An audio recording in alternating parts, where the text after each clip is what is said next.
Hello and welcome to my model railway extension project part 4. I'll just take you a whiz through what I've been up to here. It's the middle of March, it's quite still cold. Should be getting warmer now, it's getting towards spring, which I'm looking forward to, like everybody else I think at the moment, with all the bad weather and snow and what have you. So I'll lay some more track on the extension here. I'll just show what I've been using.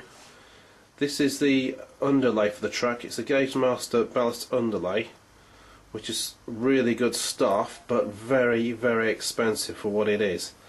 When I first started doing the beginning bit of the railway, first project, I think I paid about £11 for this. It's gone to £22.50, which I think really is extortionate. But there again, it's good stuff, and once it's down, it's down. So this is the underlay I've been using.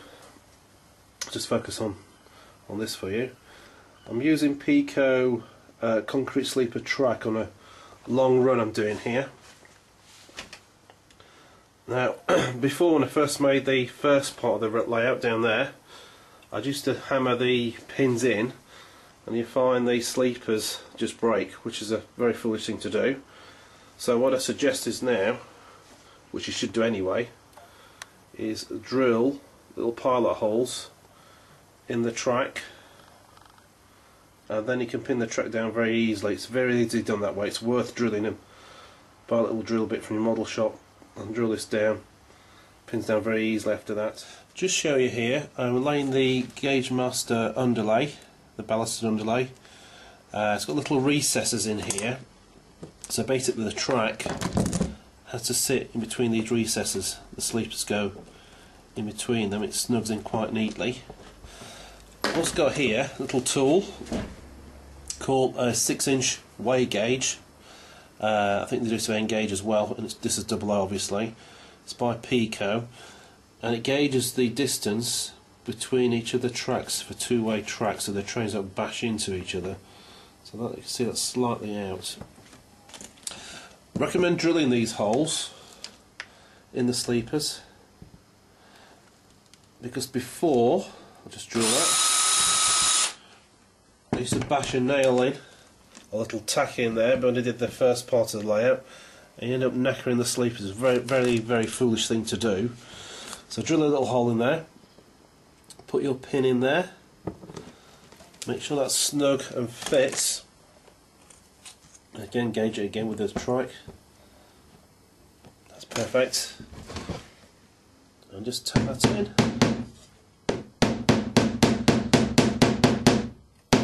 There you have it. Just going to show you how I weather my track after the last 5 years of building this layout, now into the new extension. Obviously you want to make the track as real as possible.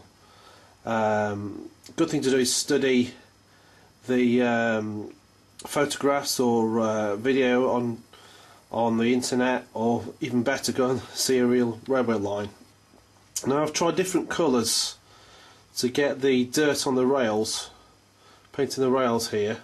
The best one I've come across when it's dry is the Humbrol Matte 186 brown colour. And I've seen all sorts of layouts with different rails painted, and some are bright orange, just do not look realistic at all.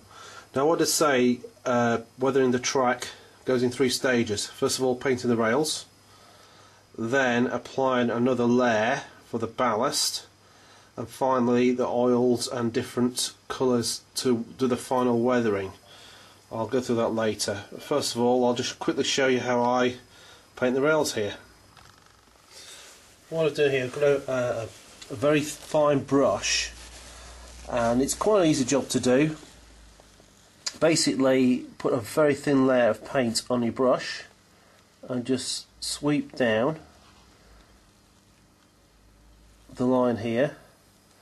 Make sure you cover the chairs on the sleepers.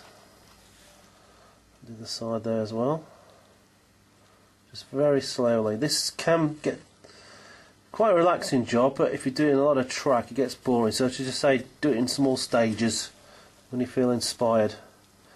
Now I'll show you how to get the paint off the top layer later on, so don't worry about getting the paint on there. That just gives you a brief idea how to paint the rails there very easily. Okay, on to the next stage. just going to show you the second part of weathering the track. I'm going to use this Humbrol dark brown number 29 matte. It's an acrylic spray paint, excellent for weathering down the track to make it that brown and dirty looking colour. So just going to demonstrate on this junction area that I'm extending here. Now when you're doing this, cover the point contacts here and here on the other sides as well, so that the arm's going that way, so it's not too bad. You don't want any paint on there. Also I'm covering up the sensor on the Heathcote MAS sequence for the colour light signal there. So basically when you're applying your paint, do it in short sweeps like this. Don't worry about getting it on the rails. Just gently go over the track there.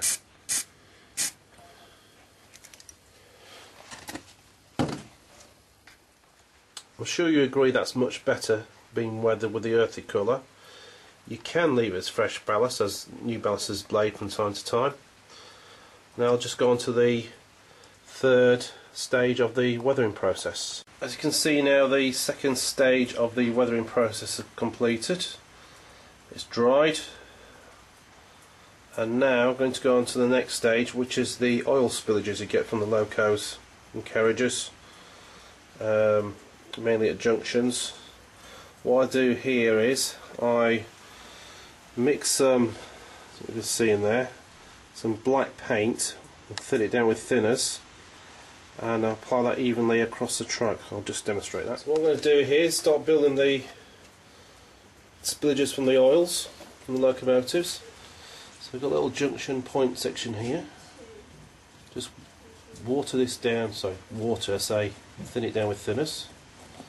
Makes it spread more evenly. Go on the rails as well.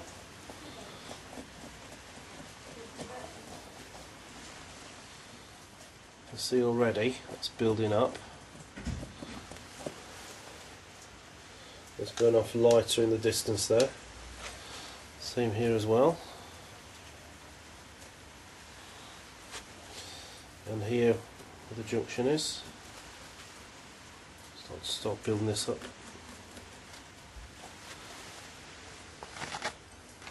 Okay, there is the junction with the final weathering process. The oil spillages, got one near the signal there where the trains stop. Further on the crossover here, the oil spillages there on the track, the rails, and it fades out as we go on to the main straight run. May do a little bit more up there. You must admit the weathering for the track makes it far more realistic than just leaving it as plain track. Around the station areas, I recommend probably thick oil around there, where the trains are parked in depots, places like that. Just build it up again, say junctions and signal stops, a little bit more oil down there. Just going to show you here the final stage is getting the surplus paint off top of the rails. Obviously you don't want to run any engines or locomotives on the track that's been painted. Even when it's dry you could basically clog your locomotive, cause it damage, things like that. What I'm using here is a very low grade sanding block. You can get this from most DIY stores, and all you do basically is just rub the track down to get the surplus paint off. It's very good, hit a few times. Obviously the junction areas, use the side. It comes up quite easy, just a few times to get the layer of paint off there so you get good running conductivity. Because that's obviously your main contact on the loco, or the only contact. It does shine the rails up quite well actually, it's good for cleaning as well. And there you have it.